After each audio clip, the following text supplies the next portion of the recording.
Halo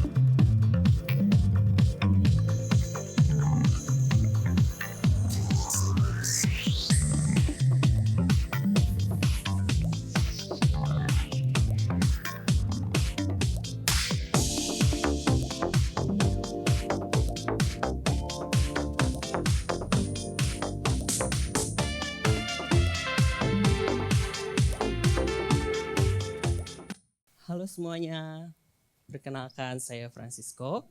Selamat datang di Jakarta Content Week Sinergi Asia Tenggara yang diselenggarakan oleh Yayasan 17.000 Pulau Imaji dengan dukungan Direktorat Jenderal Kebudayaan, Kementerian Pendidikan, Kebudayaan, Riset dan Teknologi Republik Indonesia, serta Lembaga Pengelola Dana Pendidikan LPDP melalui program pemanfaatan hasil kelola dana abadi kebudayaan. Welcome to Jakarta Content Week, Southeast Asia Synergy, the 17,000 Islands of Imagination Foundation in collaboration with the Directorate General of Culture, the Imagination Foundation in collaboration with the Directorate General of Culture, the Ministry of Education, Culture, Research and Technology of Indonesia, and the Education Fund Management Institution, LPDP, through the Cultural Endowment Fund Utilization Program proudly present Road to Jakarta Content Week, Southeast Asia Synergy. This event aimed to brighten the literary worlds of Southeast Asian countries, overcoming challenges such as language difference, geopolitical barriers, and the lack of previous initiative to connect our diverse literary communities.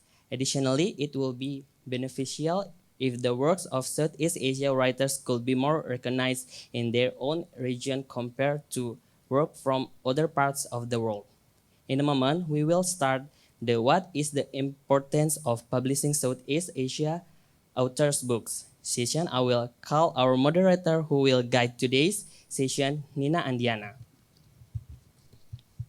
Nina Andiana started her career as a writer, editor for an English language magazine before switching to book publishing as an editor at Gramedia Pustaka Utama. With the more than 10 years of experience in translation and editing, she is now working as the editorial and production manager for fiction and children's books. For Nina Andiana, the floor is yours. Okay, good afternoon, everybody. Thank you for coming here. I believe we will have a very interesting discussion, and I will be moderating for this session. First, let me say hello to our speakers. Andrea, Edmund, and Nora, thank you for making the time to come to Indonesia and attend Jakarta Content Week. And also to Mas Andry, Mas Roni, thank you for attending the event and lending us your expertise. I will first make a brief introduction for each of our amazing speakers today. Sorry, I'm a new moderator. Okay, so first is Andrea. Andrea Passion Flores is the publisher of Mil Flores Publishing Incorporated in the Philippines. She is a graduate of journalism, creative writing, and law. From you? Okay, she began her career as a lawyer in 2004. Is that correct? That long. Okay. And in 2007, she became the executive director of the National Book Development Board Philippines, advancing the country's publishing industry. She has also worked as a literary agent, assistant professor at the University of the Philippines, Diliman, and general manager at Anvil Publishing. She is the current president of the Book Development Association of the Philippines. Thank you for coming here, Andrea. Okay, and then there's Andry Setiawan. Is the editor-in-chief of Penerbit Haru, a publishing house specializing in Asian popular fiction. He is responsible for strategizing upcoming books, translating, and editing. Andry also runs a learning space for young translators at Penerbit Mai. Thank you, Mas Andry. And Edmund Wee is the publisher and CEO of Epigram Books, Singapore's leading independent publisher and a key figure in its literary scene. He has published over 300 titles, including works by I hope I'm not butchering these names. Adeline Fu, Jeremy Tiang, and Amanda Lee Ko. Okay. In 2015, he launched the Epigram Books Fiction Prize, or EBPFP, for unpublished fiction from Singapore and Southeast Asia. Edmund, who is also a designer, received the President's Design Award in 2008, Singapore's highest honor in the field. And I suggest you all ask for Edmund's name card and look at the back. Okay. Yeah. So that's a homework for everyone here, okay? And then next one is Nora Nazerene Bakar.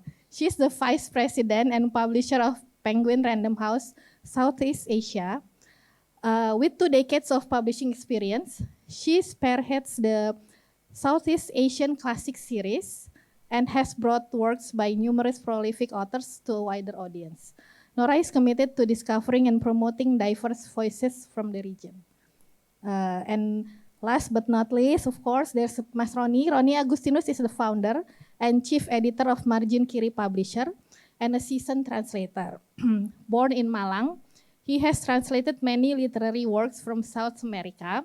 He is the vice coordinator of the English Language Network in the International Alliance of Independent Publishers and a member of the International Union of Left Publisher. Okay.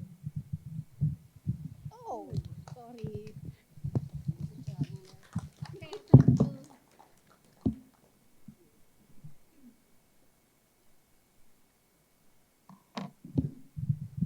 Okay, now before we go to our discussions, some of our speakers today would like to present a short deck to, introduce us to the works that they have done for Southeast Asian authors. I think we will start with Andrea. Is that okay? Andrea yang pertama ya, Mbak. Good afternoon, everybody. And I'd like to thank the organizers for having me and giving me the opportunity to talk to you about the Philippines. So what I'm going to be doing today is giving you a snapshot of the Philippine market so that if you want to sell your content to the Philippines, you might find the way to approach or to strategize your selling. And I'm also going to mention a few efforts that we've already done to jumpstart exchange, but of course, all kinds of ideas would be welcome. And instead of a clicker, I have, okay, what do I press? Click play, there. Okay, quick facts. This is the region, the Southeast Asian region. The Philippines has 7,641 islands. I just wanted to imagine the diversity. Of course, you know all about this and the difficulty of distribution. We have 183 languages. The official languages are both Filipino and English, though the national language is Filipino, although before that it was commonly known as Tagalog. Just by those basic facts, you will know that it's a multicultural country with the center of it being the capital, which is Manila, and you have 14 million people in Manila alone, and that is where you will find most of the publishers. Okay. Where do I direct? Okay, there. Religion, it's almost 80% Roman Catholic, 9% Christian groups, 6% Muslim, 4% unaffiliated, others that are all sorts of other religions. Being in the Book Development Association of the Philippines, I am very conscious of, let's say, in the book fair, putting the Catholic publishers here, the Christian publishers there, because they're all members of the Book Development Association. We don't have as many Muslim publishers, and I think that's reflected also in the population. And I would think that there would be, to serve this particular group, there would be opportunities for partnerships um, with neighboring countries. And because of the large Christian and Roman Catholic demographic, your inspirational Christian books and religious materials sell very, very well. Okay, so this is the divide of the population. We have 0 to 14 at 29%, which means it's very good for your children's books, children's book market. We're in the sweet spot of 65% for the ages 15 to 64, which is your most productive population, and we have the 65 plus at 6%. So, which means, like I said, institutional children's book sales is lucrative, and we have been considered as a major YA market in the region, and I've been told by Scholastic that we have purchased the most Harry Potter books in the region. I don't know if that's something to be proud of. Okay, for the local language books, especially commercial titles like romances and the genres, they do very well. Their print runs are at, say, 30,000 vis-a-vis a literary title, which will probably begin at between 500 to 1,000. Okay. This is the economic stratification. So you have the 1%, then you have somewhat growing middle class, which is good, although we are still considered a developing country. And then you have 16.7%, you have the poorest of the poor. For any developed country or any developing country, you want the middle class to grow. You want your population to be more educated because that is your book market. Okay, the small base of highly educated people who might be interested in literary and upmarket titles are not very high, which is why you have starting runs of 1,000. That is for your most efficient print run, I guess. And it's a very price-sensitive market.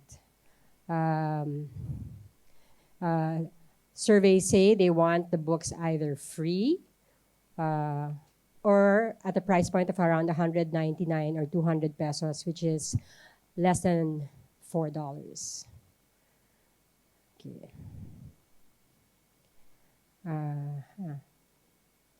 Okay.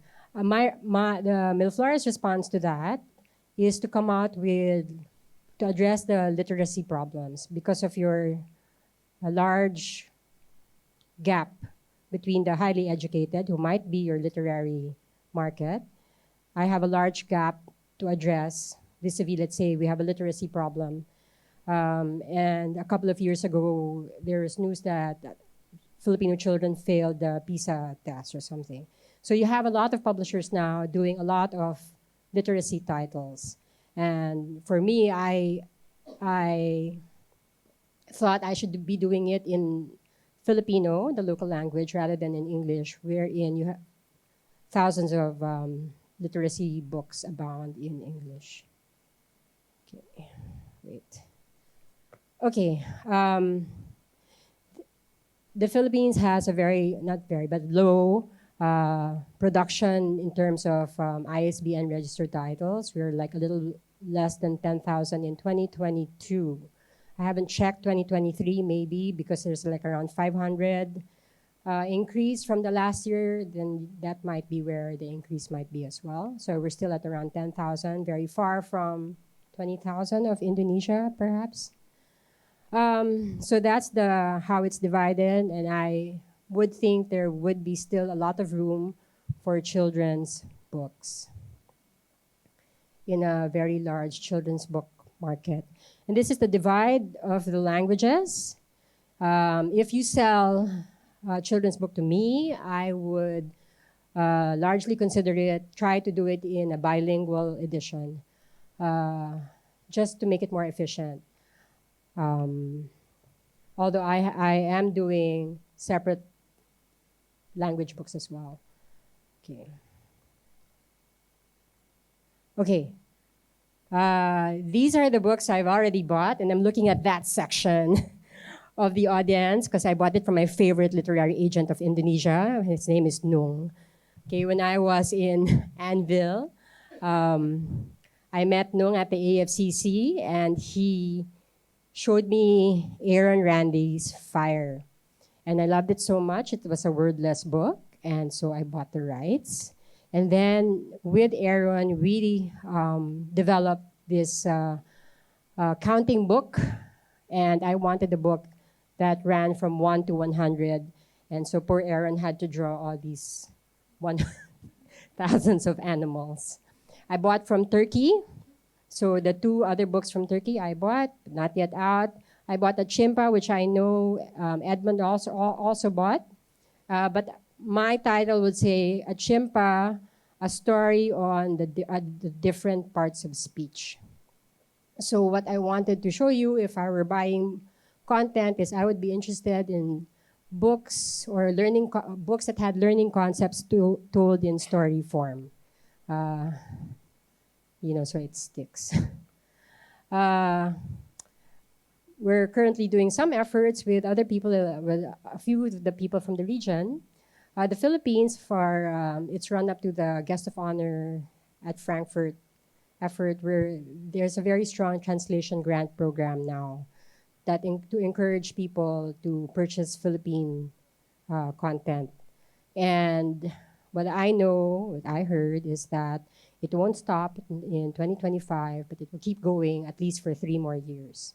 So until 2028, there would be a strong grant support for international publishers who publish Philippine content.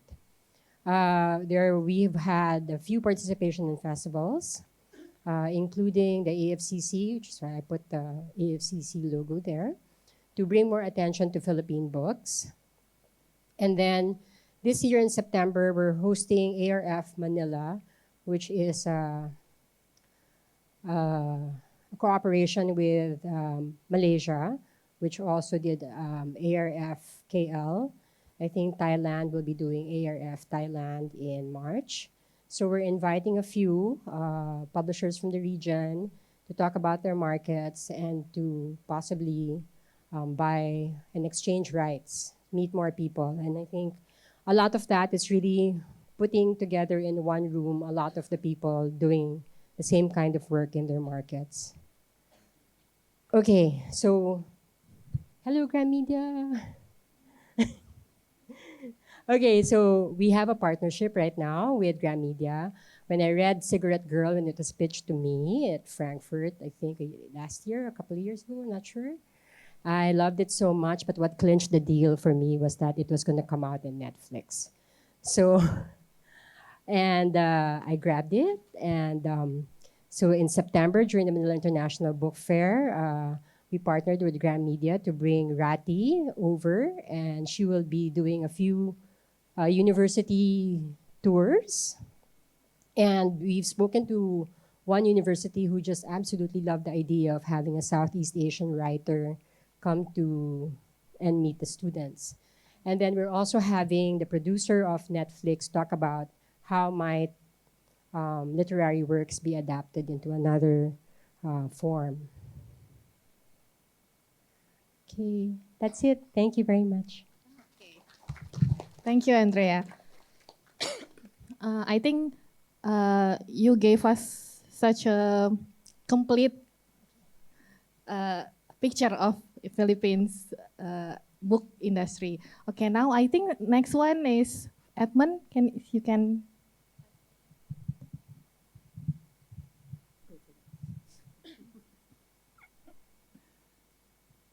Can I say I think it's incredibly important that we publish Southeast Asian books. There's ASEAN is quite important. It was the only association we have, and we all are in it together. And yet, I think there's very beyond the superficial understanding of each other's country. we need to go beyond the superficial understanding. This, I don't know, when Singaporeans think of Thailand, we only think of, I don't know, just beyond, going to Thailand for food or shopping or, maybe even sex tours, I don't even know. In Indonesia, when you think of Singapore, I don't know, you come to Singapore for shopping, right? What else? Maybe you come for F1 or some, and Singapore, when we think of Indonesia, I don't know, we come here, we go to Bali. And so the understanding is very superficial. And I think somehow we all in ASEAN have to know each other a bit more beyond the stereotype that you read in the newspapers, But how do you do that? The only way, I think, well, not the only way, but one important way is for us to read each other's stories. And I think it's impossible for people in ASEAN to say that, this Indonesian book, let's translate it into Tagalog, translate it into Vietnamese, translate into Thai, translate into, Myanmese and all the other languages of ASEAN. I think that kind of translation is really too difficult. Similarly, it would be too difficult to translate a Thai book into Indonesian, in Tagalog, to Myanmar, to all the other Southeast Asian languages. So I think that the common language for ASEAN is actually English. It is the second language of most countries in ASEAN except Singapore. I think Singapore, English is the first language. Everywhere in ASEAN, English is the second language. Even in countries like Vietnam and Cambodia, where French used to be the second language.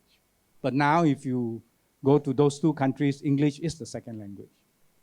Only people 70, 80 years old may speak French. But the young, they are all speaking English. And when you think about it, the population of ASEAN is 650 million people. Even if 10% of them can read English, there is 65 million people, the same size as the UK. So we must find a way to translate all our novels and our stories into English to sell to the whole of ASEAN. Of course, it's difficult. Yeah. First of all, translation cost is costly. Number two, we are all at different economic level. So you have a book that sells for $20 in Singapore, you have to sell it at maybe $5 in the Philippines. Otherwise, and maybe less. So because we are at different levels of economic development. And then the third problem with publishing books in English for the region is, of course, the distribution. Because we all have our own unique languages, there isn't a common language. There isn't a distributor who will want to distribute books to the whole region. So these are the problems that exist, but I'm confident it can be overcome. It can be overcome if somehow we all look beyond our own countries. I think that for a big country like Indonesia, Vietnam and Philippines, where you have population of a few hundred million, there doesn't seem to be any financial incentive for the big publishers, I don't know, like Gramedia and publishers.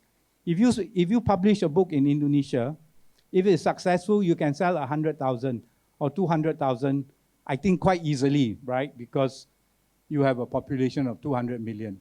So it does not make sense for you to spend more money to translate it into English just to sell another 1,000 or 2,000 copies. So there is no incentive for the big publishers in the region to translate their books into English. But for publishers like Epigram or Penguin, Singapore, where our market is so small, we publish a book, we sell 1,000 copies in Singapore. There is great incentive for Singaporean publisher to say, let's do this. Because if I can sell 1,000 in Singapore, 1,000 in Jakarta, 1,000 in Manila, 1,000 in Hanoi, you know, instead of selling a book for 1,000 copies, I can sell 5 to 10,000 easily. Obviously, there are all the problems that I mentioned earlier. But I think it can be done. But you have to start now. If you say, let's wait for 10 years' time when there are more English speakers, when the economies of all the countries are a bit more level, then we start. Then you are starting, you've wasted 10 years where you could have built up titles that can be sold. Yeah, so Epigram has done our little bit to try to promote inter-regional understanding. May I show you what we have done in the last few years? Epigram was started mainly to promote Singapore books only in 2011. But in 2015, around 20, but in 20, and we have a book prize, the only book prize for unpublished novels in Singapore. We started that in 2015. But in 2019, we opened it up to Southeast Asia. So for example, if you look at what we've done, these are some of the stories we have published in Malaysia. Malaysian stories written by Malaysians.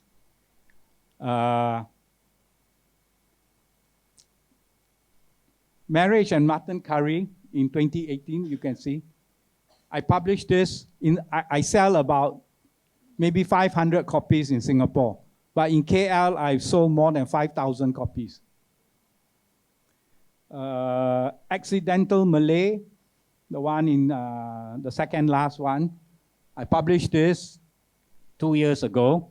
We sold about 1,000 copies in Singapore, and we have sold more than 7,000 copies in KL.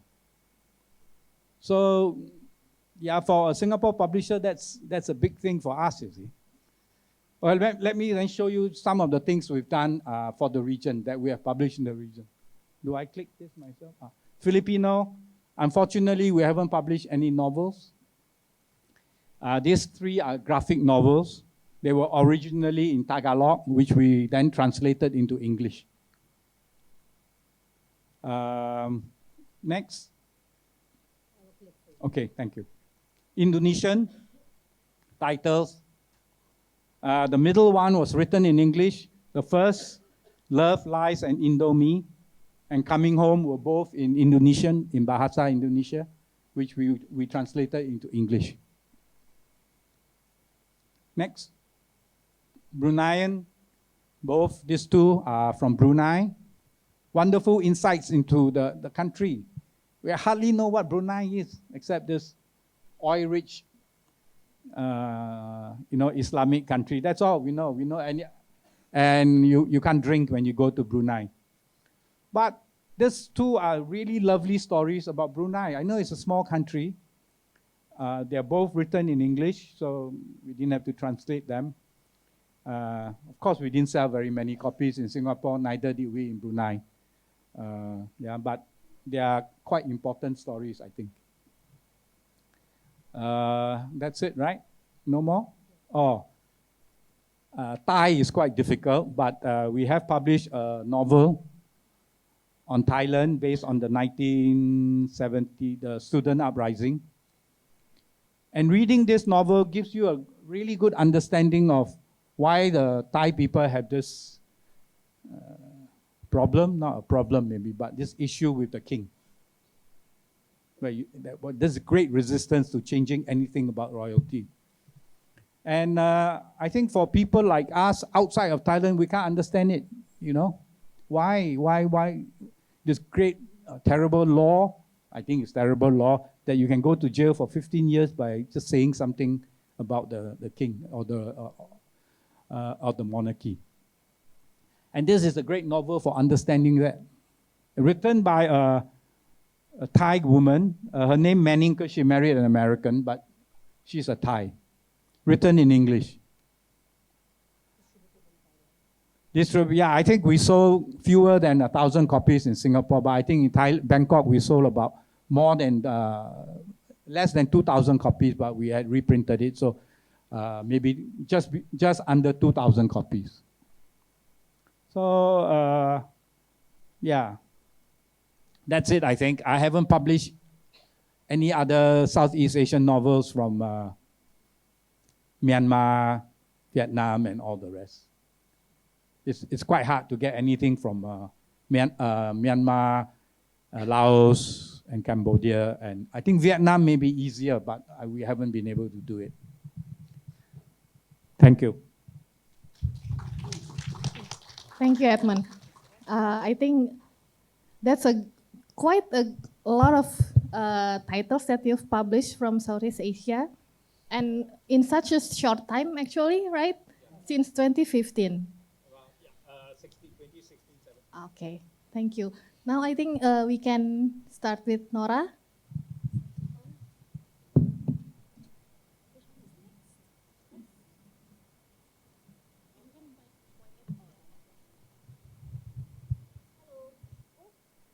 Halo, selamat siang.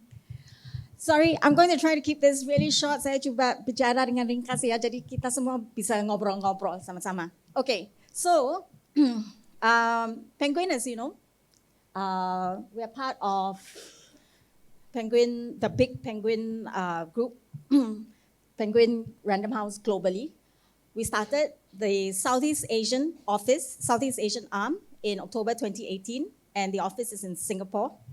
So our mandate, misi kami ya, is to publish voices from Southeast Asia, both prolific as well as debut authors. In fact, we put a lot of emphasis on debut authors. So I'm just going to show you very quickly here what we've done to try and bring Southeast Asian voices to the world, to at least to within the region, and what we hope to do more of. In fact, I think we overdid it a bit, that we're publishing a bit more out of Singapore, more outside Singapore authors than non-Singaporean authors than Singaporean authors. Because Epigram gets all the good Singaporean authors. Okay, so we have fiction, non-fiction, children, YA. These are our titles from all the various countries. These are, we do everything except for picture books and poetry at this point of time. Those are award winners. You can see Laxmi Pamanjak's Fall Baby. Excellent, excellent book. And then these are our bestsellers. So you can see what we try to do is to get on Amazon SG the bestsellers list. Why? Because Amazon.com, which sells to the world, their back-end system is all connected. Amazon Japan, Amazon Singapore, Amazon India, wherever. So if you get to be on a bestsellers list on any of the Amazon, the specific countries, Amazon, the other Amazons, including .com, will pick up the book. So all these books that you see at the bottom that have been on Amazon bestsellers list, they are also doing well for us on Amazon.com. So that's what we are trying to do. And you can see it's not country specific. It's not just Singapore that gets on the Straits Times bestsellers list. You have books from all over Southeast Asia getting on the Amazon SG bestsellers list as well.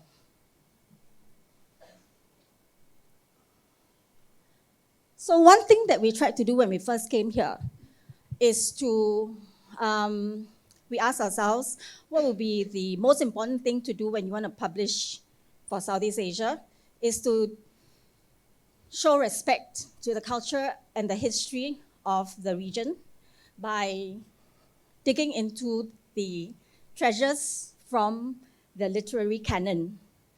So the Southeast Asian classics is what we started out first. As you know, Penguin has Penguin Classics, correct? So we also want to do it for Southeast Asia. So we've published that. We are also publishing soon one very, very big classic from Indonesia. So we're very careful about that because classics belong to the people of a country, the culture. So we make sure that we find good, proper translators that will not destroy the original story. So yeah, we have one Indonesian one coming up. We have lots of Filipino ones. Prisna is from Thailand. Prisna Volume 1, Prisna Volume 2. It's written by a Thai princess, actually. And then, of course, Sulalatul Salatin, Genealogy of Kings. We've done translations from a few countries as well.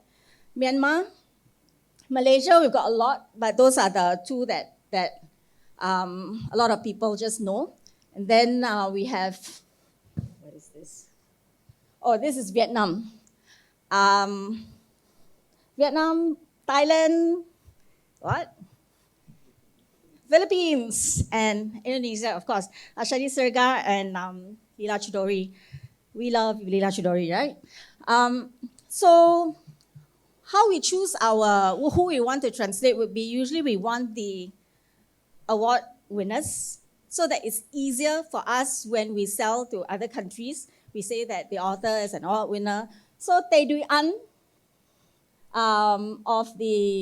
this one, you see the Vietnamese ones, that's an SEA Right Award winner. Leela Chudori also is an SEA Right Award winner. This fantastic one, Fabulous, from Thailand by Utis Hemamo. He's also an SEA Right Award winner. If you have time, right, please read that book. That's really, really good. I'll give you a free copy. Okay. So these are titles from Southeast Asia that have been written originally in English. Guys, Indonesia, you've got lots of writers who are already writing in English. So, Max Lane, The Story of Pramodia, Hashim Rahman and Yusuf Ishaq, how they struggle against the government to get the Buru Quartet books out. It was first written in prison, you know that, right? In Buru prison. Little Lovely Lily is a debut from Ahmad Rizak. Romance, Melly Suchitro. On Instagram, she's known as Melly Berry. Then this one is romance again, and that one is about the volcanoes in Jogja, Song of the Sacred Mountain. Then Malaysia, we have a lot from Malaysia actually. Then this is Philippines, also we've got a lot because they speak in English and they write in English. They write very well in English. Then of course we have Thailand and Myanmar, and more coming up. So we're actually looking for a lot more books from Indonesia because we really want to, get Indonesian writers' works out there. We're going to publish Putih Puas' book soon. Hi, Putih. Yes. Yeah, yay, Putih. Then we're also starting so Penguin also has modern classics, and we'll be publishing Penguin Southeast Asian Modern Classics soon, that series. So this is from Southeast Asia, of course. That's another thing that we are also trying to do for Southeast Asia. That's it.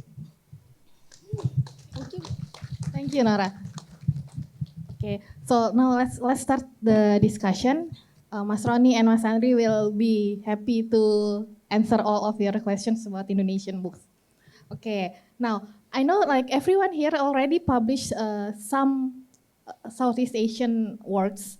Do you see any particular topics that are that makes reader want to read that books, or maybe what is your experience with these titles?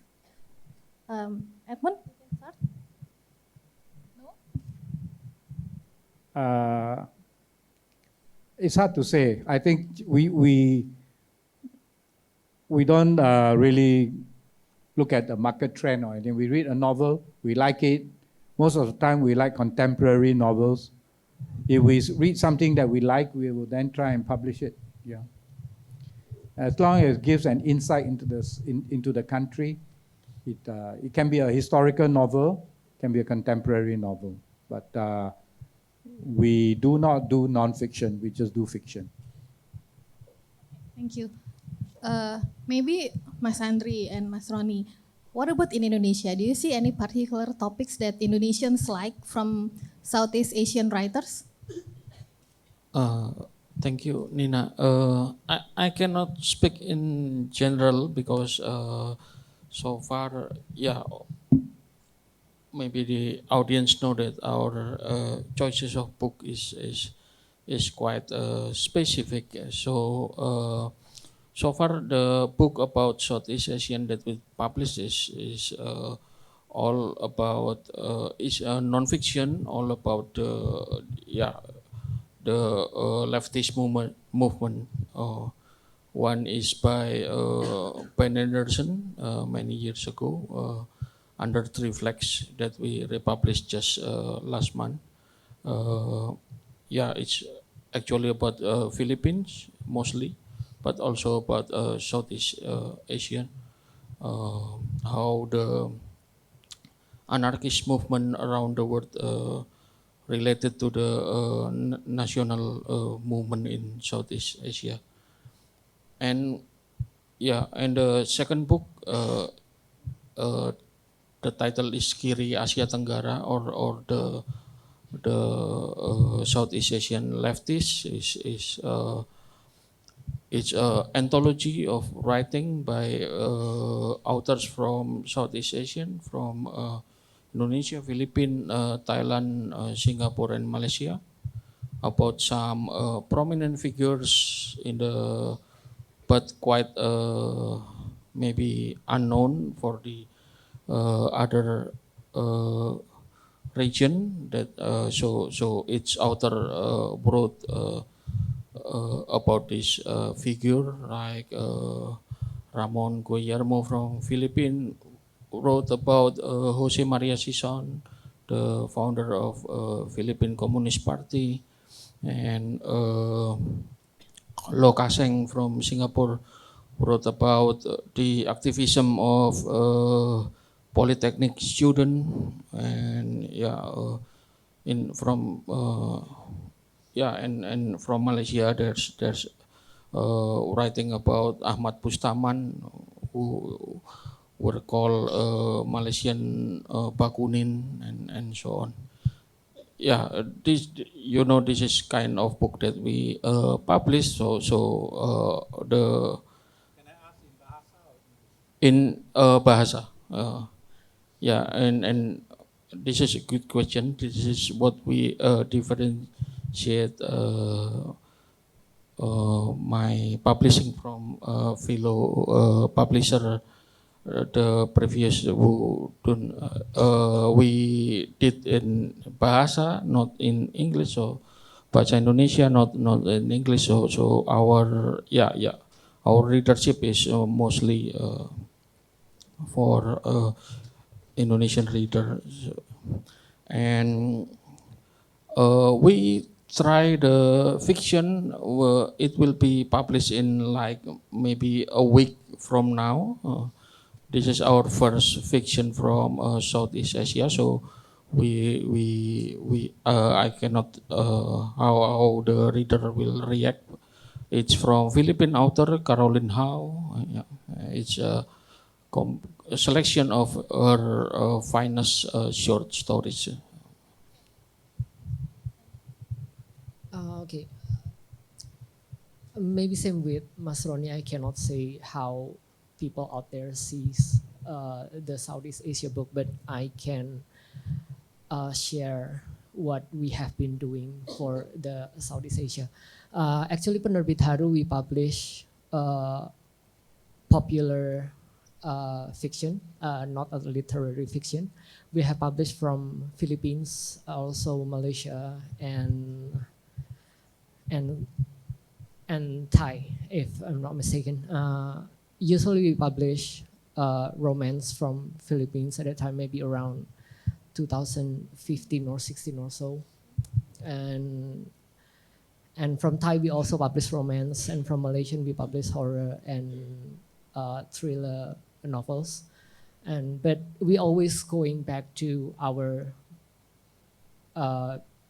basic books. We always publish Korean and Japanese novels, because that was our core. We were J-pops and K-pops fans, so we really like to publish that book. But when we tried to publish Southeast Asian books, I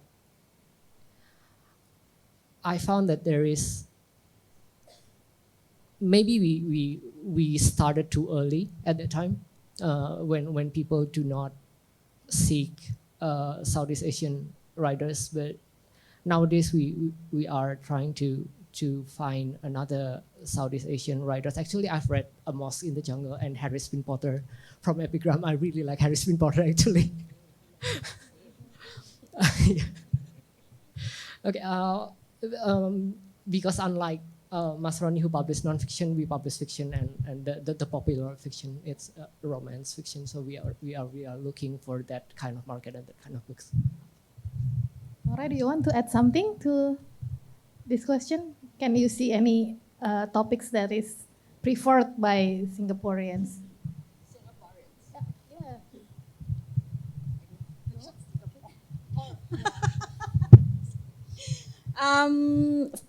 For Singapore, actually, a lot of the young readers now, they like romance. Yeah, you know, enemy, turn, lovers, stroke, you know, the Emily Henrys, the book talk titles. But yes, we do have a large group of literary fiction fans. So that works as well. And fantasy and speculative fiction has been on the rise. So that's also a market that is worth looking into. Yeah, that's what the market now likes. What about in the Philippines, Andrea? If you look at our demographics, I think you will know that the popular fiction would be very popular. So the romances would start at 30,000, and your literary novels would probably start between 500 to 1,000. And they would be more expensive, right? Because your literary writers would write in 100,000 words and you're going to print 600 pages. Your popular romances and the genres would have to be sold at, let's say, 199, which is like around $4. So that means their pages would probably not exceed 150 or 200. So they're small books, but they sell fast. When I was in Anvil, we did Bliss. I did an imprint called Bliss, which did the Wattpad romances. So we would license from Wattpad those novels that were showing up to be popular in big data. And we noticed that the trend would go with, there would be a spike and then a drop. Right, so you have to catch it at the bottom so that you're going up, right? Or else when you catch it on top, your sales, and then you're stuck with 30,000, right? So it's tough and it's competitive, is what I feel. And in that space, which I've been in, I didn't think I would bring Mil Flores in that space because those top popular authors, they were either self-publishing because they knew how lucrative it would be. So they would if it's signed, for example, then it would be a premium. They can sell it on Facebook for double the price or something, and the fans love it. It's a different market. They're not just readers, they're fans. So if they're on Wattpad and they see the content, they've read it, but they'll scroll up if there are ads so that the author will earn money. So it's different. So you still have to build similar to what everyone else is doing in that space. So, however, when you catch it, it's fantastic because you're riding a whole wave. Like, for example, I have a colleague who during the Manila International Book Fair didn't print his books before that date and just called out all pre-orders. No, he didn't distribute to any of the bookstores. He just said, come to the Manila International Book Fair. That's where you're going to get your copies. And he rented a whole hall. And he had the author there. And that's when he released 30,000, all sold out. Lines around the buildings. And it's different, but it's a fantastic market. Okay, thank you. Thank you. Nina, can I also add? Yeah, I cannot yes, forget please. about nonfiction. Nonfiction self-help, we find, also does very well all throughout Southeast Asia. Yeah, actually, self-help. Yeah. I think that's also the same with Indonesia. Self-help books is read by a lot of people.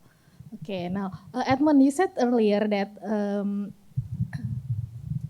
I think we need to translate more Southeast Asian books so that we can really understand our neighbors, right? So that's the essence. Do you see what is the uniqueness of these writers or these books compared to maybe Western writers?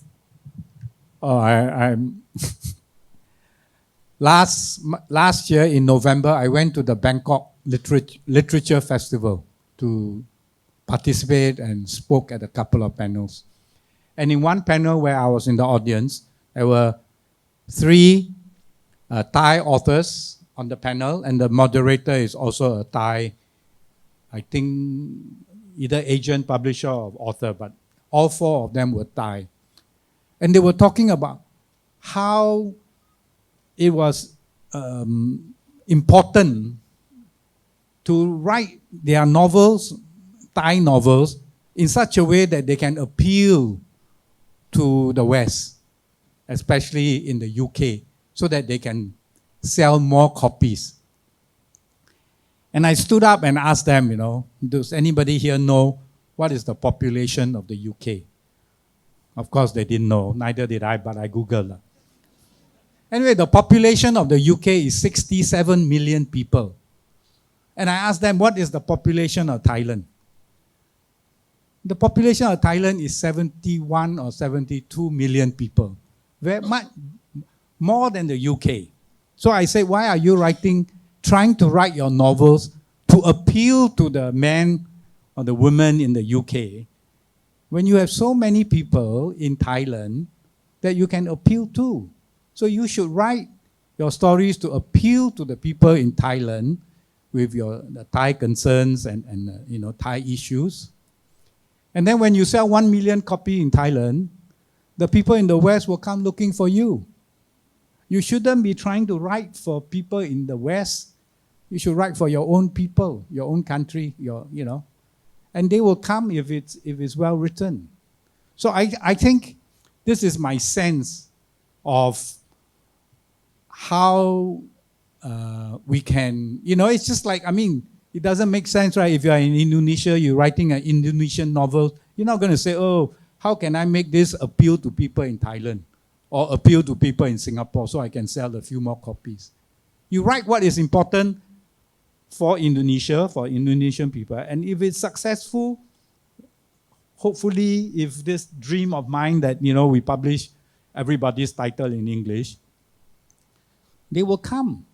Right? So I think it's not difficult to know what are the books that will sell. All you have to do is look at what are the bestsellers in Thailand, what are the bestsellers in Indonesia, what are the bestsellers in Vietnam, where they appeal to the people of that country. You just take those novels and translate it. As I say, the problem is the cost of translation. So we really need to sit down and say, how do we overcome this cost of translation? Right? I think a lot of countries do provide grants for translation. So I think that more and more, big countries like Korea, Japan, they have lots of money for translation because they want their novels to be translated into, all the other languages. So that's. Thank you, Edmund. I think Nora wants to add something. Yeah, can I just add something? Yeah. Edmund, I agree with you, of course. And I have something to add. Yeah, so there's this obsession with one thing that I've seen amongst writers. I think it's not just in Southeast Asia. Everyone wants to sell well in the US and the UK. Wants to sell, can this book sell well? Are you going to sell in the US? Are you going to sell in the UK? Must make sure it does well. No. So my thing is, and the media, right? Anyone from media here, I'm so sorry. They celebrate Southeast Asian writers who have been published or acquired by publishers in the US and the UK. I mean, why? Do you know, okay, sorry. If any one of you has been acquired by US or UK publisher, congratulations, great job. Because why? Your writing is very good. Okay, your story is very good. But the other thing is that there you are a quota to be filled. Here with us, with all of us here, you are our priority.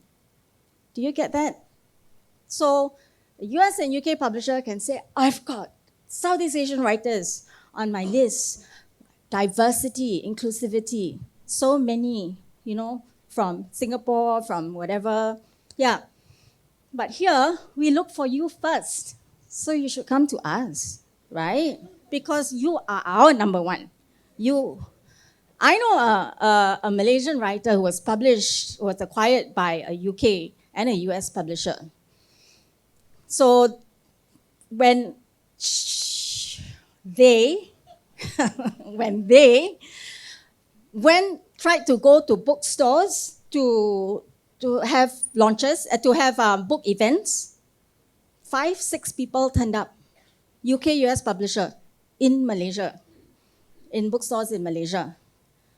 Our events, standing room only, full. So in your own neighborhood, the US and UK publisher, I don't know, I guess can't really do much. Another thing, I realized that people who write for the US and the UK, they write about the challenges that they have to overcome as being a diaspora, part of the diasporic community, being part of an Indonesian living in Australia. Where is my home? Where do I belong? Oh, what is my identity? Am I Indonesian? Am I Australian? Or let's say a Singaporean writing in the States, also writing about the same thing. All the challenges they have to face to achieve the great American dream, right? But I realized that that when Southeast Asian writers write to us, you know what they write about? They write stories that celebrate the Southeast Asian culture, that celebrate the Southeast Asian spirit. They write stories that say how great we are.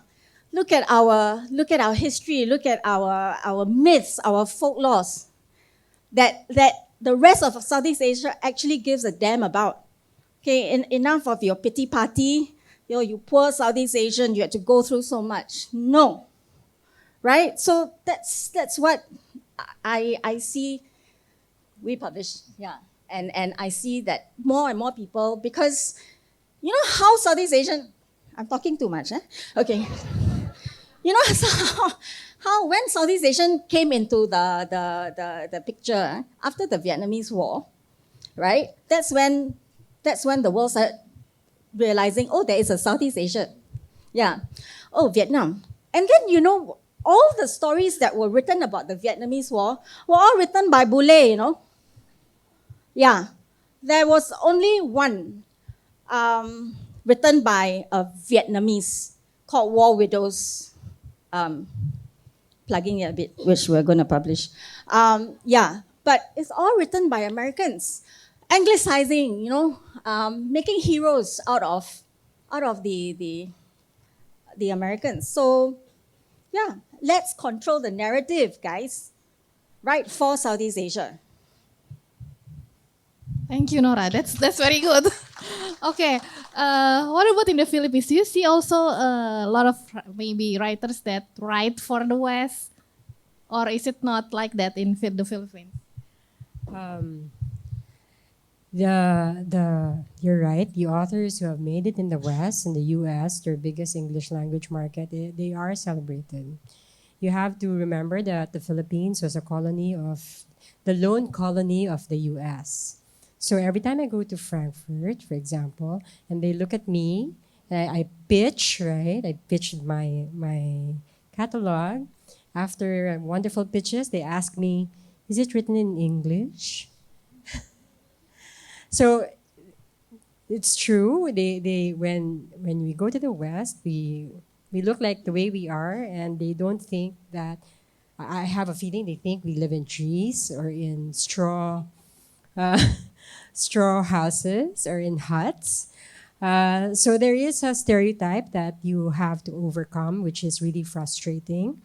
Um, when you have the diaspora writing in the West, you're there, let's say Filipino American or Singaporean American.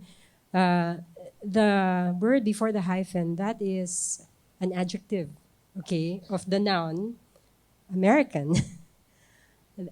That's how when I see their stuff, they really are writing for the American audience, which I feel the US is a very insular market.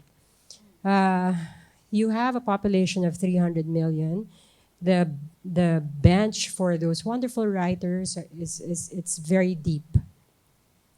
And the stories would be US based stories of trying to fit in. It's the immigrant story. There are those kinds of stories also in the Philippines and in the region, but it's also the identity of Asia, which is, I think, wonderful. If I'm going to publish a Southeast Asian book, I am looking for the big story of nation, is what I'm looking for, which is, I think, what Cigarette Girl is. It's writing about identity of coming to your own in Indonesia in a particular time in history.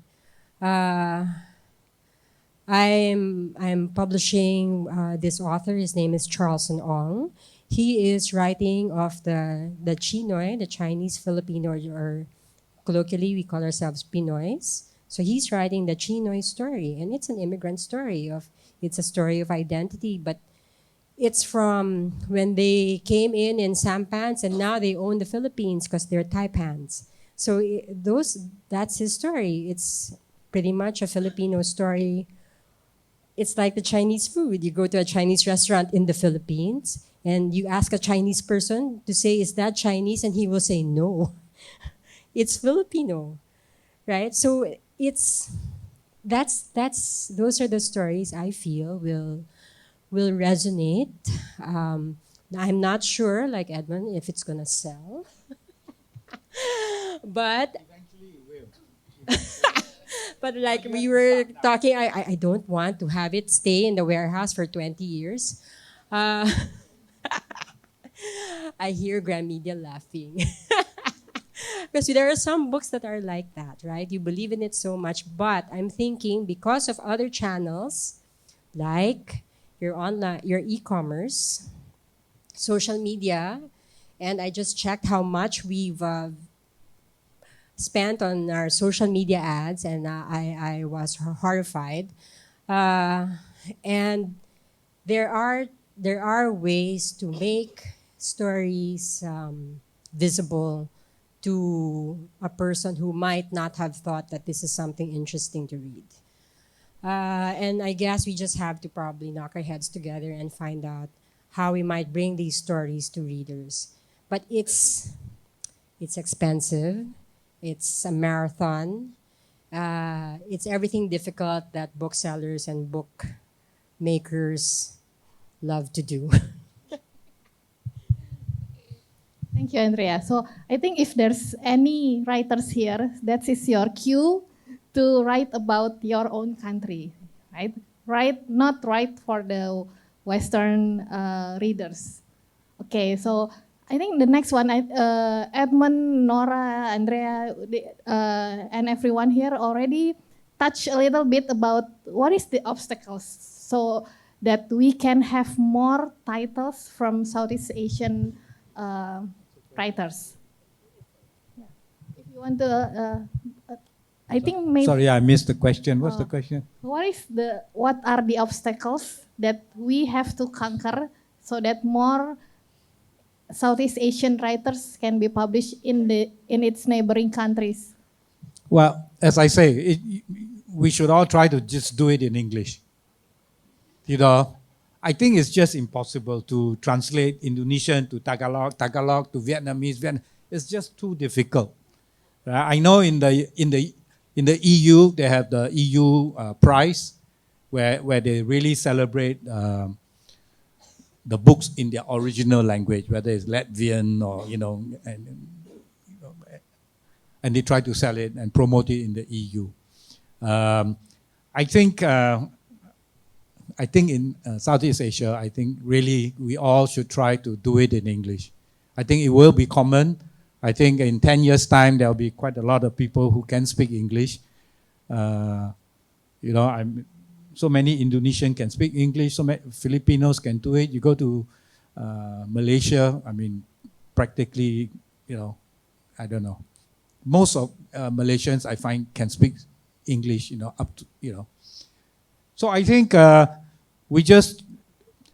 another thing I suggested last year at the ASEAN Book Publishers Association AGM in Vietnam, I said every year around October, we are all reminded that only white men can write because the Nobel Prize for Literature will be announced and it will be an old white man. I mean, the impression you get from the West is that only white people can write great literature, which is absolutely not true. So why don't we start an ASEAN Prize for Literature? And we give it, just like the Nobel Prize, we give it to one ASEAN writer, give him the ASEAN Prize for Literature, translate his books into English, and then sell it all over Southeast Asia.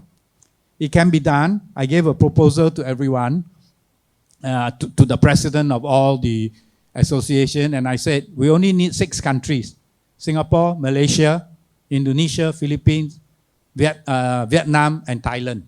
6 of these countries, each of us raised $1 million. With $6 million, we put it in a bank. At 5% interest, we will have 300,000. With 300,000, we can give 100,000 to the winner. We will spend 100,000 to translate the winner's book into English, and we have another 100,000 for the secretariat to form a secretariat that will run this prize. And you can do this forever because you're only using the income. Everybody at the meeting, at the AGM of the ASEAN Book Publishers Association said, this is a great idea, let's do it. And the first country to say, I will give you $1 million was Vietnam. But we still need the other 5 countries to come up with 1 million. I will try my very best to find 1 million from Singapore. But I'm very sure that in the Philippines, Vietnam has already given or has already pledged. But in Indonesia, Thailand, Malaysia, I am very sure you can find $1 million Singapore. You have so many rich people in your country. So once we have this 6 million, we can then promote an ASEAN author, give it lots of publicity, make sure his book is all translated into English. We have the SEA award in ASEAN, from Thailand, right? Given by the King of Thailand. But that award doesn't ring to people because you get the award of the SEA award, but your books are not translated into English. It remains in your own language. So nobody else in ASEAN can read your book.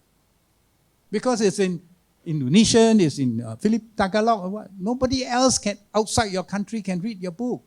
So you must find a common language for Southeast Asia. And I think it can be done. Some problems, but not insurmountable. Can be done. We just need a few rich Gramedia and I don't know, some of the big publishers to step up. Okay, thank you, Edmund. Mas Andry and Mas Roni, do you agree with Edmund's suggestion? As a lover and defender of bahasa Indonesia, I I don't agree with. Yeah, but yeah. Practically, that's the situation right now.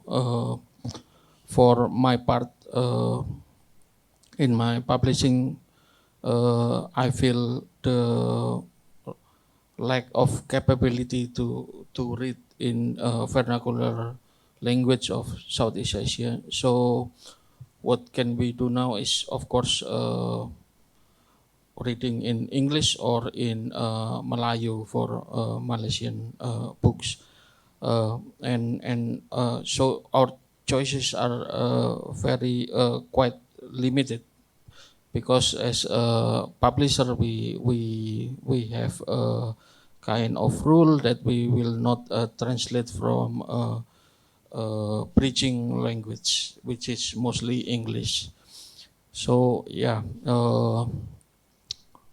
that's the reality. In that part, I agree with Edmund, but I don't agree that we should all write in English. And No, you shouldn't write in English. You should write in your own language and we will translate. yeah, and translation without English as a bridging language, it's difficult, but it's not impossible. People as do it right now as we speak. Arlo Mendoza translate Indonesian literature into Tagalog and Filipino. I'm sorry, and vice versa. I think he will do some a collection of Philippines short stories in vernacular language into Indonesian. So yeah, this is kind of learning the language and studying the language and making more translator like this that we need to enrich the Southeast Asian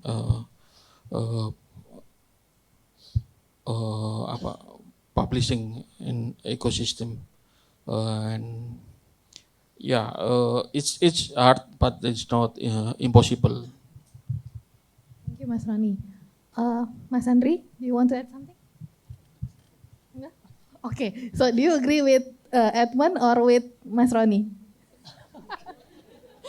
No, that's just Menjebak sekali.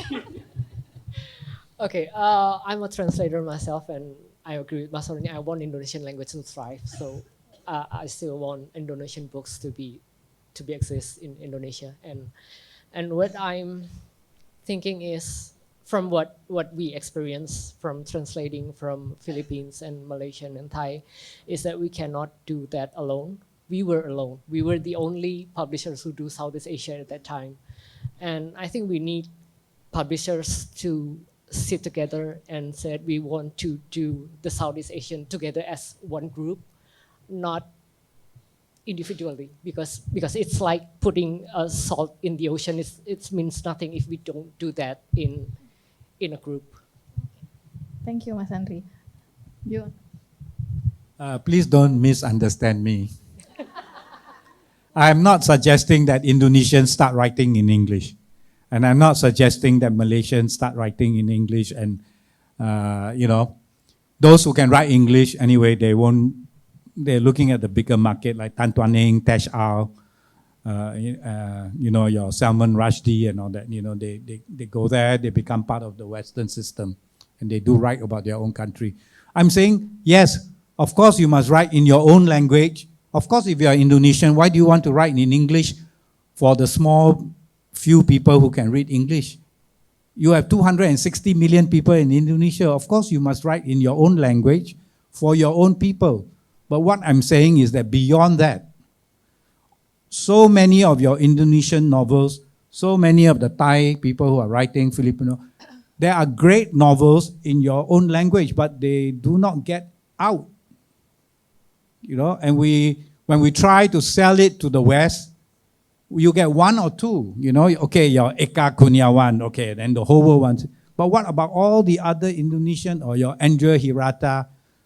Yes, but what about the rest? You have so many other writers, but they don't get out into the West because, you know, they will get one or two and then that's it, you see.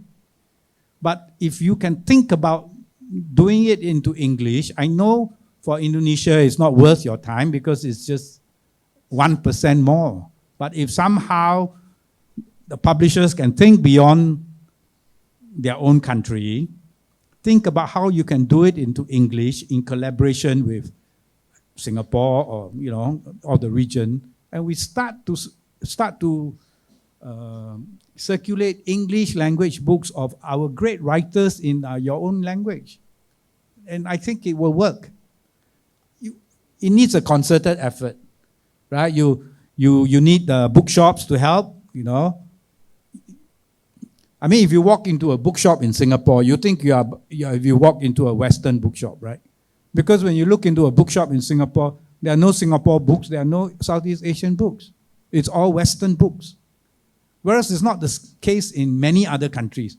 Right? You walk into a Parisian bookshop, it's all French books, with a few translated from the West, but most of it will be French. Same in Japan, same in China, same in Germany.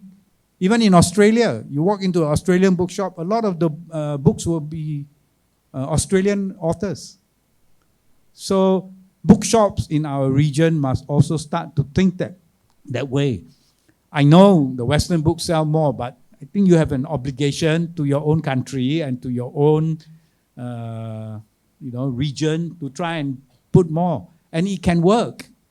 You know, Epigram, because we were so fed up with the fact that when you walk into a bookshop, you cannot see a Singapore book. I started a bookshop in 2019, and it was very, very successful. And I only sold Singapore books.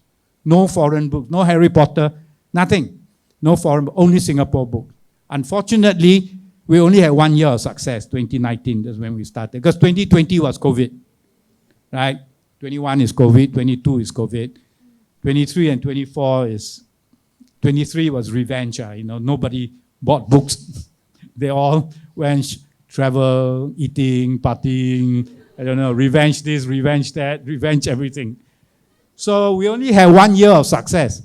But that 1 year of success showed that even in a small country like Singapore, you sell only Singapore books, you can still make some money. So imagine if the big bookshops were to just promote local books. I think people will buy. I think for local books, it's not a problem. The biggest sellers, I think, in the biggest bookshops are local books in the local language. So I think for those books, at least in the Philippines, that are written in the local language, I think they do very well. I think for what we're going to be doing in September, so when Malaysia did their ARF, they asked those people to come, ARF, Asian Rights Fair. Okay, so when they did it, they said, we're going to ask the publishing organizations to nominate a children's book from their country. So no more prize. Whatever won in your country is accepted. For Manila, we will be doing it for the adult fiction. So what's going to happen is we're going to put together a digital catalog, give it to all the participants, and we have a promise from Malaysia that perhaps we can promote each other in our own markets. Maybe that might work. If for those whom we ask for books, adult books and fiction. No, fiction books, adult fiction books, literary titles in fiction. We're gonna put it together and we're gonna share it. with each other. So, well, one is visibility, right? I think that's important, and the other one is maybe we just don't know each other's work. Maybe it's as simple as that. No one is actually just pushing. Maybe that's just. I mean, the Philippines, we do not have a literary agent when I quit Jacaranda. So maybe that's one way. Just be visible. Just keep pushing. I get emails every day from everywhere pushing their stuff. Maybe we just need a little bit more of that from each other. Thank you, Andrea. So I think we all can agree that we need more translators, be it from Southeast Asian languages to another Southeast Asian languages or to English. And also what Andrea said is visibility. So I think JAC10 today did a great job as the first step for us to really gather and get to know each other, and also get to know the works that is written by Southeast Asian writers. I think there's one more question for me. Maybe if we still have time, we will ask the audience if they have any questions.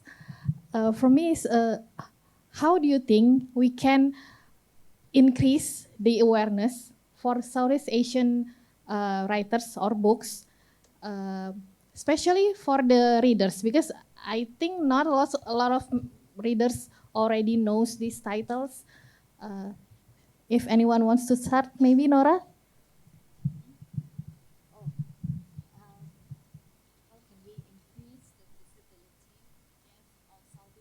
Asian titles where? In Southeast Asia or For the readers. So I think a to lot of readers in Southeast Asia yes, or in our favorite West? Asia. In Southeast Asia. In So Southeast maybe Asia. Indonesian readers don't really know Yeah. Filipino titles. Yeah. So how can we bridge that gap? Okay, from me, my personal experience is you just need to do a lot of marketing.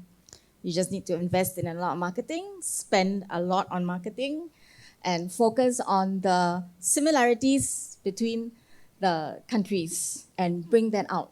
You know, you realize Southeast Asia countries, we are more similar than you think. A lot of shared history, a lot of shared ghosts, you know, Pontianak, Penanggal, all that. Philippines also have, right? Yeah, same thing, you know, it's the same, the head, the woman, the long hair, and then the you know. So you see horror, everyone loves horror. That sells actually across all of Southeast Asia that we find. So find themes that cut across the different countries, readers of different countries, and invest in marketing. You really have to invest in marketing. You really have to push. If you know you want to push this author, this book in any other part of Southeast Asia, then you do whatever is necessary. Marketing. And marketing. Okay. And marketing. Yeah, okay. And your price. Okay. Yeah, that's a problem, right? Yeah. The Southeast Asia, 10 different countries, different price points. So Singapore and Malaysia can take a bit of a higher price. Once it comes to the Philippines, Thailand, Indonesia, the price has to be really, really low. And that's been a big difficulty for, I think, many publishers. So we have to make sure that we price it according to the market. Price it to market. Okay, thank you, Nora. Mas Andry, do you have anything to add? No, actually, I agree with Nora. One of my publisher's friends said that the content is the king, but the marketing is the queen. If we do not doing the marketing, so who will know this good content, right? Andrea or Edmund, do you want to add? One more thing for us is that, well, I guess it's a form of marketing, events. There's a difference between just boosting your ads on Facebook and actually bringing the authors and having them engage with the readers. I think that was the question. How do you bring the book to the readers? it's going to be that part I think needs help, which is this initial effort we're doing with Rati. We'll see how it goes.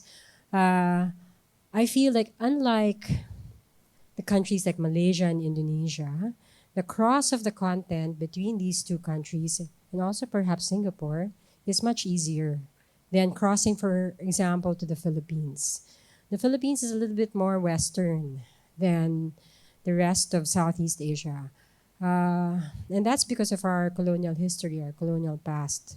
I think we have a lot more in common with Latin America than maybe some parts of Asia, which is a little bit tricky, I think, when we choose content from the region. It has to cross, right? It has to speak to the experience of the market. So maybe revenge travel isn't so bad. Wherein you have readers actually being more familiar with the different countries they visit on their trips. All these budget airlines. I think that's a little like your face-to-face Netflix, right? For them to experience the culture of our neighbors. So I think that's fantastic. They're able to afford. I mean, travel before was only for the rich, but not anymore, and it's been more democratized, and I think that's important. So I think I think it might be easier to bring authors from the region to the market because we're not too far from each other. And budget airlines will allow that to happen, right? And judging by the anticipation of the schools for Rati's coming to Manila, I think, for me, it's a bit of an experiment. But I think there's something there. Because, for example, in one university course in the College of Arts and Letters at the University of the Philippines, the Department of Comparative Lit, you can choose your majors, and one of them is ASEAN literature. So it's small, but I think it could grow, and all technology can only help, travel can only help, and all sorts of other things. It's like maybe just a little more and our time has come. I'm glass half full, glass full, glass half full. Okay, thank you. Yeah, Mas Ranis, please. I think the most important is the availability of those author books in the region, yeah. Even in the translated, I mean, into Indonesian or into English. I mean, it doesn't make sense to raise awareness about an author from Philippines to Indonesian, but not there's no book of his or her in the Indonesian. So yeah, it's mostly through translation and the marketing afterward is the burden of the original publisher and the publisher in translation, right? Yeah, thank you, Mas Rani. So funding is a big thing, I think, because we need to translate, we need to do marketing, and we also need to make events. I think, no, Panitia, is there still time for a little bit of question and answers? From the audience, anyone have any questions? Okay, I'll go to you.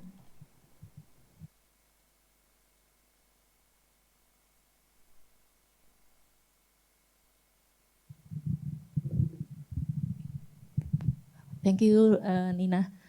It's very interesting to see that when Singaporean and Philippines have English as their second language, and they can speak about books for Southeast Asia, while in Indonesia we'll still we are still focusing in publishing in Indonesian and only promoting Indonesian books. So that's interesting. But knowing that there's publishers outside of Indonesia who are focusing on publishing Southeast Asian authors' books, I'm only questioning about how can we reach you for authors in Indonesia. Should we email you? Besides, I know there's a pitching happening this evening, but what if there's an author who would like to pitch their book? How can we reach you for all the publishers in Singapore and Philippines? And second, do you know if there's a translation grant that may be useful for international? I know there's Sarjah translation grant, but maybe you know any other grant that we can apply. Thank you.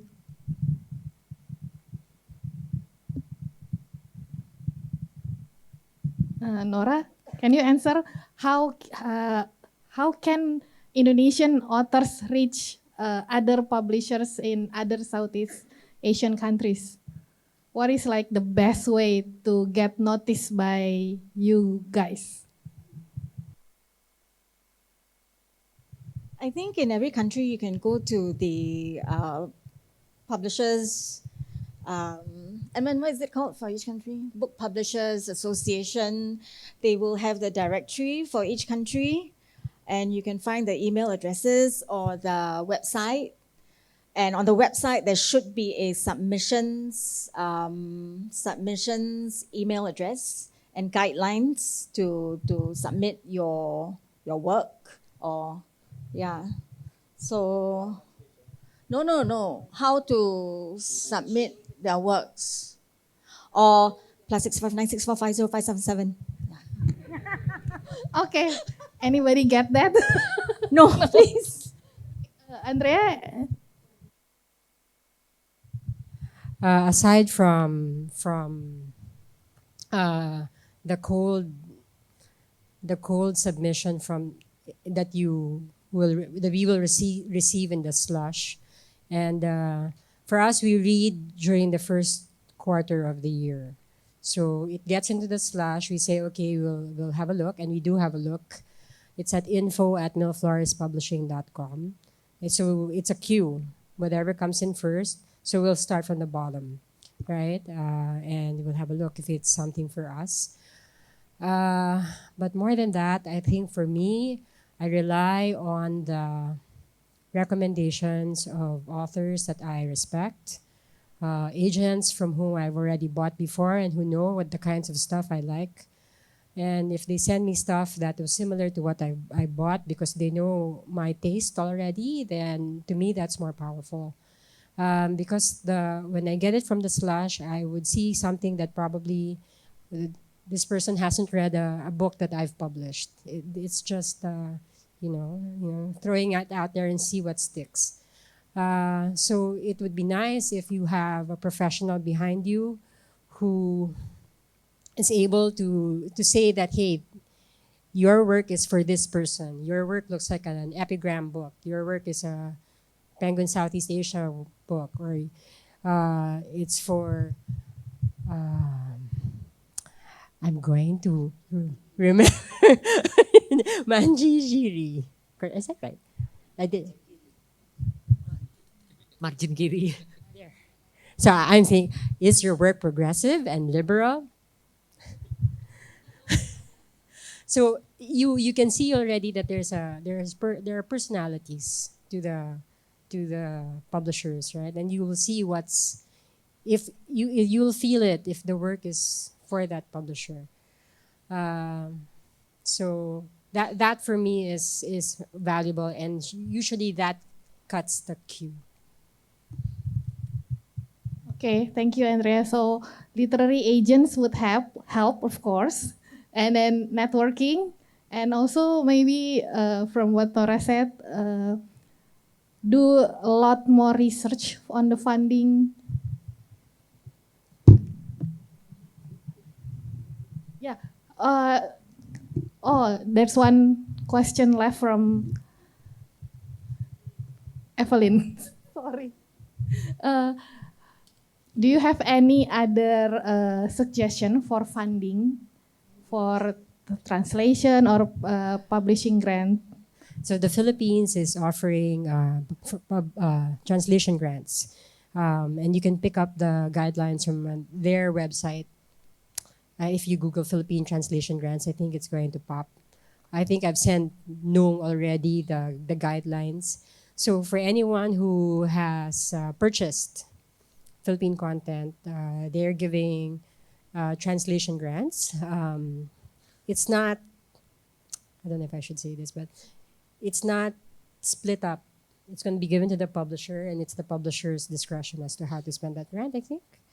So there could be a little bit of help for the publication part, but it's not really, but it's called a translation grant.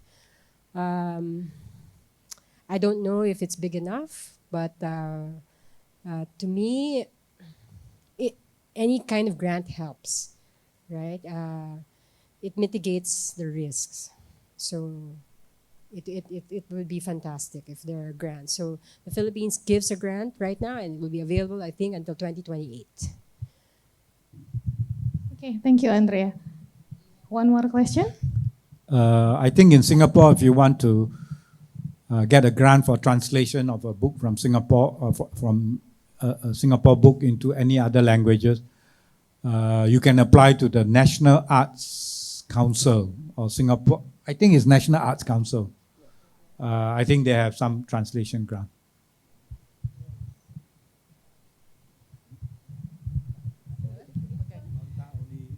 Okay, thank you. I have a question for Nora. In your presentation, you had, my name is Isna, I'm here. In your presentation, you said that the Penguin Southeast Asia is trying to bring stories from Southeast Asia to the world. And you also, there's also one on one slide talking about the widest distribution network. So my question is, do the Southeast Asian titles that you publish under Penguin Southeast Asia, does it actually get distributed to across the world? And if we pretend that we don't really care about US and UK markets, but for example, India or Africa, because we do read Indian authors, right? All over Southeast Asia. We read, some of us read African writers, but are our titles going across to other South countries? Yeah. The short answer is yes. So you might be surprised, but one of our best-selling titles in the US is actually Indonesia Out of Exile by Max Lane, because everyone wants to read about Pramodia, right? So yes, the books are available, but they are available. So this is the thing, right? Right now, shelf space, physical shelf space is like you are trying to fight for physical shelf space. So a bookstore in the US, our Penguin US colleagues tell us that even their own books, only 1 out of every 9 or 10 books, the bookstore will agree to put in the physical shelf. So Barnes & Noble, your Waterstones, they all will put your books on their websites. But then unless you have, let's say, an event or very big marketing in that country, then they'll put it on their shelves. But the books will be available on .com, Amazon.com, definitely on all the websites. Some of our books, yes, have been picked to be on the shelves, but only because there's active marketing and events there. India, definitely, because we work very closely with India. We are supported by Penguin Random House India, a lot of our resources. So all our books are definitely sold in India. And a lot of our authors have actually been featured in JLF, the Jaipur Literary Festival. Yeah, so India is no issue. South Africa, we've got Penguin South Africa. So the Penguin publishers from different countries. We talk all the time and we share our titles. That's how we get visibility for our titles to other parts of the world.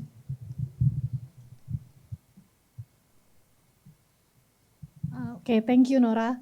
I think we have some time left. Just one more question. Okay.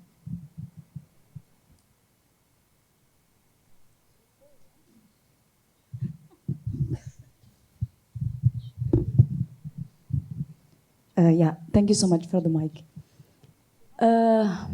As we have great publishers here, I think this is the right time to ask as a writer. So, what do you think? Which one is the efficient, or which one you prefer? The manuscript which already directly written in English, or the manuscript which get translated from the local language?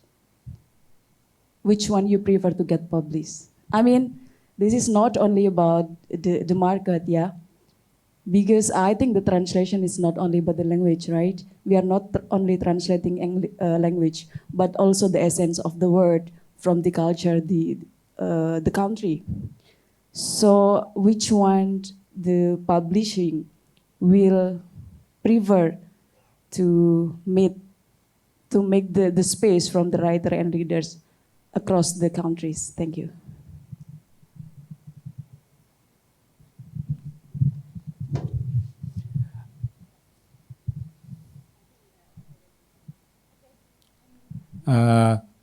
Well, for epigram, we publish only in English.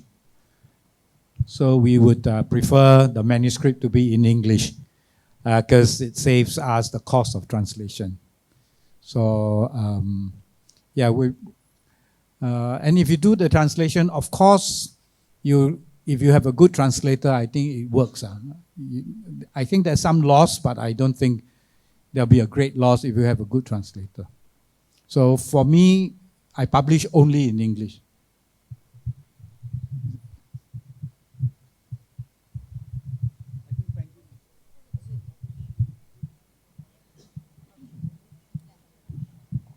Yeah, I mean, what I'm saying is that which one you will prefer apart from the marketing of the publishing, yeah, but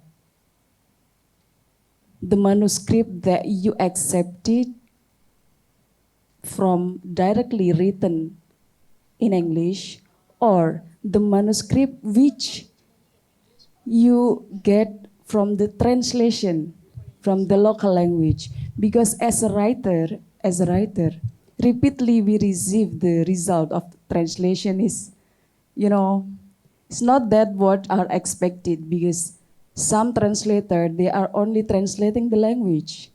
Whereas, translation is more about the language, but the word itself, the essence of the emotion from the words.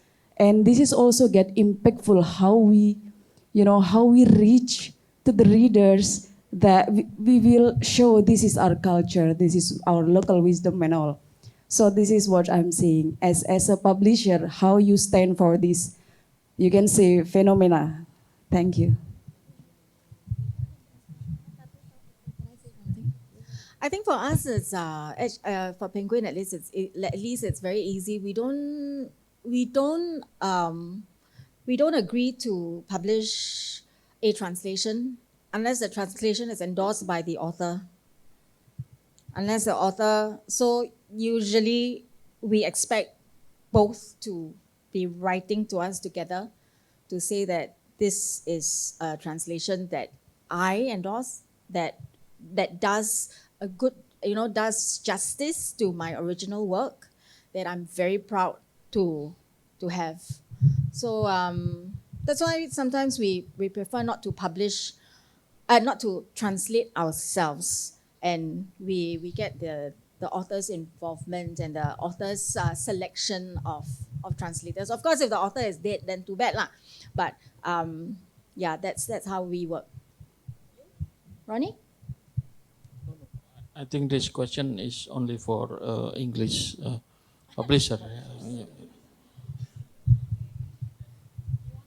For me, it depends on the story. I think the story would be fantastic, whether it's in translation or in English. So maybe the author will be unsatisfied by the translation, but if it works already, I think there's a point wherein you have to let go so it can cross the ocean, right? Okay, thank you, Andrea. Sudah jelas ya? Okay, I think for that question, especially as an editor also in Agramedia, that's also our practice. So for books that are going to be published in English, every translation must get approval from the writer, the original writer. So everyone agrees that this is the best translation that we can get before we publish it in another language or in English specifically. Okay, so time is up, and we spent already like almost 2 hours together. Thank you for everyone. We learned a lot of things today. We get insights from Edmund, from Andrea, Mas Roni, Mas Andry, and also Nora. We learned that publishing literary works from our neighboring countries is really important. We need to understand each other better. So hopefully this is like the first step for us to get to know each other. And okay, on behalf of Jakarta Content Week, we would like to thank all the speakers and the participants for attending this session. We still have a lot of interesting sessions on Jak10. For more information on Jak10, follow us on Instagram @Jak10. Okay, see you everyone.